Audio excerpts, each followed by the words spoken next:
Vê, vê e entende rapidinho. Bíblia e vãs filosofias. É o tema que nós estávamos tratando ainda há pouco, antes, no tudo ou nada. É Deus ou nada. Vamos ver como os homens se firmam em suas convicções através das ditas ciências, que muitas vezes se confundem com filosofias, ideologias e ideias que querem nos impor. Nós vemos que e vimos que a biologia, o direito, a história, o jornalismo, a física, a química, os conhecimentos humanos de uma forma geral, seguem caminhos para se confirmar. Precisam de regras, precisam de leis, precisam de comprovação.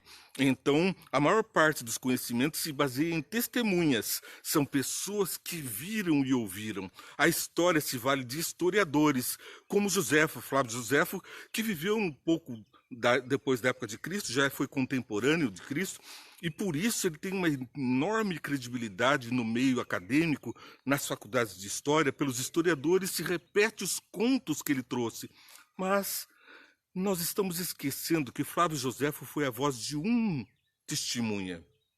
Essa pessoa viu realmente até o cerco de Jerusalém e descreve com detalhes que são comprováveis aqui e ali por outros relatos e por fatos que nos trazem uma lógica. Mas quem foi o Flávio Joséfo? Foi contratado para fazer a história. Ele contou a história dos judeus conforme a vontade dos que os contrataram. Não tira dele algo de valioso, mas nós temos algo mais valioso. Nós temos livros da Bíblia, como Mateus, Marcos, Lucas e João, que contam exatamente essa história e são respaldados por todos os 66 livros da Bíblia, que repetem essa história, profetizando que ela aconteceria, como Isaías, Jeremias, Zacarias. Gênesis ao Apocalipse dão um testemunho firme e fiel de que Jesus viveu na nossa terra, de que o Gênesis é literal, de que a Bíblia é confiável. E como que nós sabemos disso? Porque, assim como Joséfo, Mateus, Marcos, Lucas e João foram testemunhas locais, presenciais, viram, ouviram e participaram dos milagres de Jesus, assim como também eram seguidos por multidões. E não há como contestar, como disseram os sacerdotes, quando Jesus foi dado por ressurreto, eles precisaram subornar os soldados romanos para que eles mentissem que havia sido roubado do sepulcro o nosso Salvador. Mesmo isso foi registrado pela história e não há como dizer que não. Também há fatos na biologia, os experimentos devem ser comprovados, repetidos. A ciência biológica admite um fato além de uma mera hipótese, como é o caso do evolucionismo, que se antepõe ao criacionismo bíblico, uma mera filosofia, uma religião que se afasta de Deus. Por quê? Porque ela tem os seus templos, as universidades, ela tem os seus caminhos, os caminhos da filosofia e não do experimento, porque ninguém comprovou experimentalmente a evolução.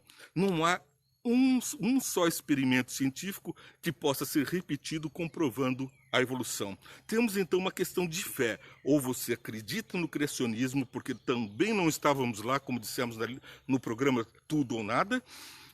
Deus nos diz, Jó, capítulo 38, você não estava lá, me conte como foi que eu lancei os fundamentos. Agora tentamos contar como Deus fez os fundamentos, inventando historinhas. Essas historinhas fracassam ao primeiro experimento, à primeira prova. Se fosse numa prova de biologia, como as que eu aplicava aos meus alunos, não trariam sequer uma linha, uma letra, dizendo que tal experiência se comprova pela evolução, tal fenômeno químico, biológico, é possível repetir aqui.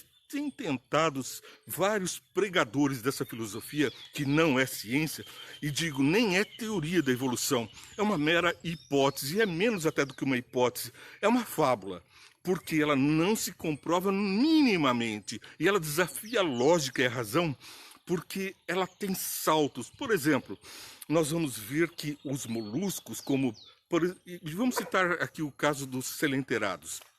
Os selenterados são animais tidos pelo evolucionismo como muito primitivos na história. Eles estavam lá no começo. Nós temos então o polvo, que é um animal que consegue ver e tem uma inteligência sobrenatural. Ele consegue abrir a tampa de uma garrafa para pegar um alimento, desrosquear uma garrafa que for colocada com alimento dentro da água, ele abre e come.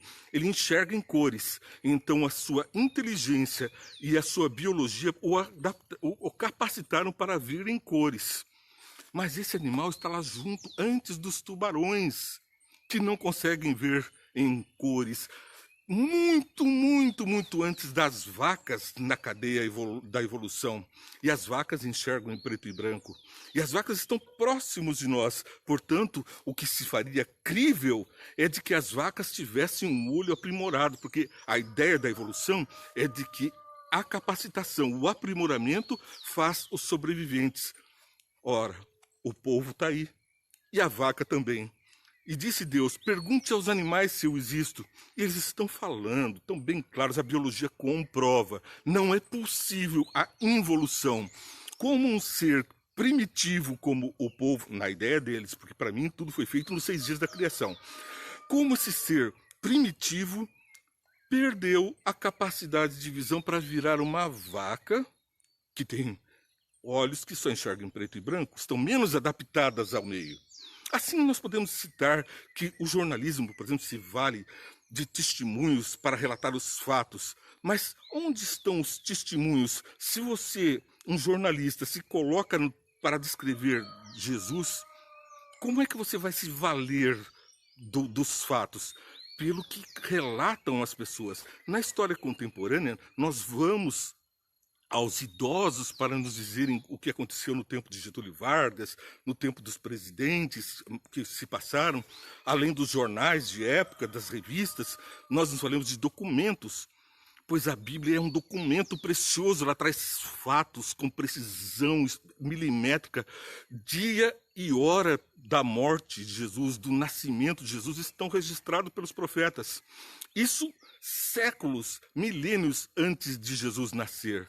Mas esses testemunhos, esses fatos científicos, por que são científicos? Porque eles se pressupõem pela profecia.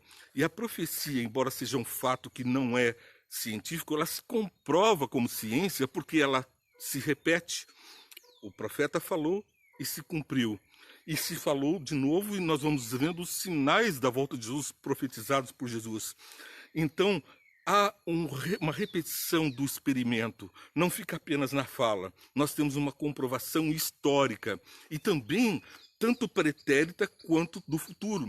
Porque no passado, nós vemos que os profetas que falaram coisas que iriam acontecer depois do tempo deles, hoje nós as vemos como já acontecidas e comprovadas, porque o que o profeta falou aconteceu. E depois ele profetizou o que estaria acontecendo hoje, que nós estamos como testemunhas presenciais vendo o cumprimento dessa profecia.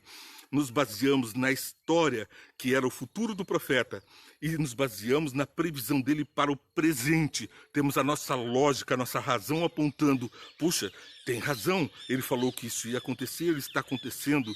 Nós temos a convicção pela lógica, portanto, a nossa fé, ela está pautada em fatos, enquanto as parábolas mirabolantes do mundo das fantasias pregam heresias que são meras filosofias, tentativas de Satanás de fazer induzir as pessoas a erro, a desviarem do caminho de Deus. Por isso, vêm então os ensinos heréticos que fazem o anticristo pregar contra a palavra de Deus. O logos, o conhecimento, ele não pode ser tendencioso, ele não pode ficar viajando na maionese, imaginando coisas que não se comprovam. Nós somos desafiados a termos idoneidade. Uma multidão de testemunhas seguia Jesus. Isso é incontestável. O sepulcro do nosso Jesus está vazio.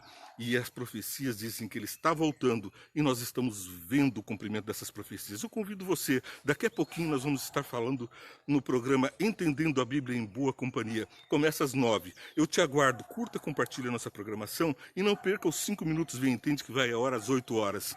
Ore pelo nosso programa, porque nós precisamos muito de que o Espírito Santo nos guie a cada passo. Que Deus te abençoe.